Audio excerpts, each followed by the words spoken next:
ನಮಸ್ಕಾರ ಎಲ್ರಿಗೂ.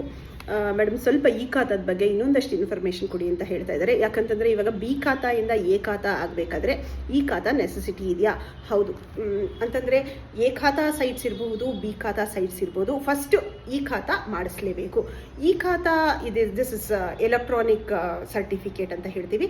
ಒಂದು ಇವಾಗ BPL ಕಾರ್ಡ್ ಇರೋರಿಗೇನೆ ರೇಷನ್ ಕೊಡೋ ಥರ ಒಂದು ಸೂಪರ್ ಡಾಕ್ಯುಮೆಂಟ್, ಒಂದು ಮನೆಗೆ ಸೂಪರ್ ಡಾಕ್ಯುಮೆಂಟ್. ಅದರಲ್ಲಿ ಎಲ್ಲ ಈಗಾಗಲೇ ತುಂಬ ಜನ ಮಾಡಿಸ್ಕೊಂಡಿದ್ದೀರಾ, ಅದ್ರ ಬಗ್ಗೆ ತಿಳ್ಕೊಂಡು ಇದ್ದೀರಾ ಅನ್ಕೊಳ್ತೀನಿ. ಸೊ ಇದರ ಬಿಲ್ಡಿಂಗ್ ಬೇಕಾದಂಥ ಎಲ್ಲ, ಅಂದರೆ ಅದ್ರ ಬಗ್ಗೆ ಅದರದ್ದು ಸ್ಕ್ವೇರ್ ಫೀಟ್ಸ್ ಇರಬಹುದು, ಎಷ್ಟು ಫ್ಲೋರ್ ಇರಬಹುದು, ಅಥವಾ GPS ಲೊಕೇಶನ್ ಇರಬಹುದು, ಎಲ್ಲ ಡೀಟೇಲ್ಸು ಅದರಲ್ಲಿರುತ್ತೆ. ಸೊ ನಾಳೆ ಟ್ಯಾಕ್ಸ್ ಕಟ್ಟಬೇಕಾದ್ರೆ ಈ PID number is very important. ನೀವು ಇನ್ನೇನು ಮಾರ್ಚ್ ಏಪ್ರಿಲಲ್ಲಿ ನಾವೆಲ್ಲರೂ ಟ್ಯಾಕ್ಸ್ ಕಟ್ಟಬೇಕಾಗಿ ಬರುತ್ತೆ. ಸೊ ಆವಾಗ ರಶ್ ಮಾಡ್ಕೊಳ್ಬೇಡಿ.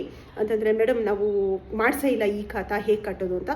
ಖಂಡಿತ ಆವಾಗ ಲೇಟ್ ಆಗುತ್ತೆ, ಜಾಸ್ತಿ ದುಡ್ಡು ಕೇಳ್ತಾರೆ.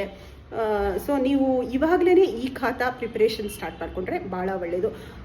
ಮೇಡಮ್, ಇವಾಗ ಎ ಖಾತಾ, ಬಿ ಖಾತಾ ಆ ಥರ ಸೈಟ್ ಅಂದರೆ ಏನು ಅಂತ ಕೇಳ್ತೀರಾ.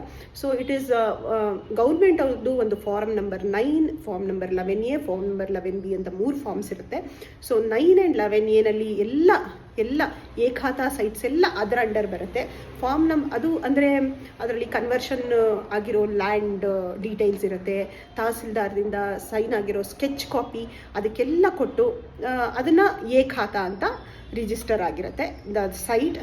ಫಾರ್ಮ್ ನಂಬರ್ 11B ಕೆಳಗಡೆ ಬಂದಿರೋ ಸೈಟ್ಸ್ ಅಥವಾ ಇನ್ನೇನಾದರೂ ಸೈಟ್ಸ್ ಎಲ್ಲ ದ ಬಿ ಖಾತಾ ಅಂತ ಆಗಿರುತ್ತೆ. ಸೊ ಎಲ್ಲ ರಿಯಲ್ಟರ್ಸು ಸುಮಾರು ಜನ ಇವಾಗ ಎ ಖಾತಾಗೂ ಈ ಖಾತಾ ಬರ್ತಾ ಇದೆ, ಬಿ ಖಾತಾ ಸೈಟ್ಸ್ಗೂ ಈ ಖಾತಾ ಬರ್ತಾ ಇದೆ. ಸೊ ಈ ಖಾತಾ ಆದ ತಕ್ಷಣ ಎ ಖಾತಾ, ಬಿ ಖಾತಾ ಸೈಟ್ಸ್ ಎರಡೂ ಒಂದೇ ಅಂತ ಹೇಳ್ತಾ ಇದ್ದಾರೆ. ಅಂದರೆ ಬಿಕಾಸ್ ಅವ್ರಿಗೂ ಪಾಪ ಗೊತ್ತಿಲ್ಲ ಅನಿಸುತ್ತೆ. ಸೊ ಅದಲ್ಲ, ಎ ಖಾತಾ ಸೈಟ್ಸೇ ಬೇರೆ, ಬಿ ಖಾತಾ ಸೈಟ್ಸೇ ಬೇರೆ. ಎ ಖಾತಾ ಸೈಟ್ಗಿರೋ ರೇಟೇ ಬೇರೆ, ಬಿ ಖಾತಾ ಸೈಟ್ಸ್ಗಿರೋ ರೇಟೇ ಬೇರೆ ಇರುತ್ತೆ. So after once you convert ಅಂತಂದರೆ, ನೀವು ಬಿ ಖಾತಾಯಿಂದ ಎ ಖಾತಾ ಮಾಡಿಸ್ಕೊಂಡ ಮೇಲೆ ಈ ಎ ಖಾತಾ ಅದಕ್ಕೆ ಖಂಡಿತ 40% ರೇಟ್ ಜಾಸ್ತಿ ಆಗೇ ಆಗತ್ತೆ. ಸೊ ಎಲ್ಲರೂ ಈ ಎ ಖಾತಾ, ಬಿ ಖಾತಾಯಿಂದ ಎ ಖಾತಾನೂ ಮಾಡಿಸ್ಕೊಳ್ಳಿ. ಆಮೇಲೆ ಈ ಖಾತಾನು ಬೇಕೇ ಬೇಕು ಅಂತ ನಾನು ಹೇಳ್ತೀನಿ. ಈ ಎ ಖಾತಾ, ಬಿ ಖಾತಾ ಬಗ್ಗೆ ಇನ್ನೊಂದಷ್ಟು ಮಾತಾಡೋದು. ತುಂಬ ಜನ ಕನ್ಫ್ಯೂಸ್ ಆಗಿದ್ದೀರಾ. ಗೈಡ್ಲೈನ್ ವ್ಯಾಲ್ಯೂ ಮೇಲೆ 5% ಇಲ್ಲ ಮಾರ್ಕೆಟ್ ವ್ಯಾಲ್ಯೂ ಮೇಲೆ 5% ಅಂತ. ಅಂದರೆ ಈ ಸೈಟ್ಸ್ಗಳಲ್ಲಿ ಗೈಡ್ಲೈನ್ ವ್ಯಾಲ್ಯೂ ಅಂತಂದ್ರೆ ಏನು ಅಂದರೆ, ಗೌರ್ಮೆಂಟ್ ಆ ಏರಿಯಾಗೆ ಒಂದಷ್ಟು ದುಡ್ಡು ಅಂತಂದರೆ ಒಂದಷ್ಟು ಪ್ರೈಸನ್ನು ಫಿಕ್ಸ್ ಮಾಡಿರುತ್ತೆ. ಅಂದರೆ ಇಷ್ಟೇ ಬೆಲೆಗೆ ಇದನ್ನು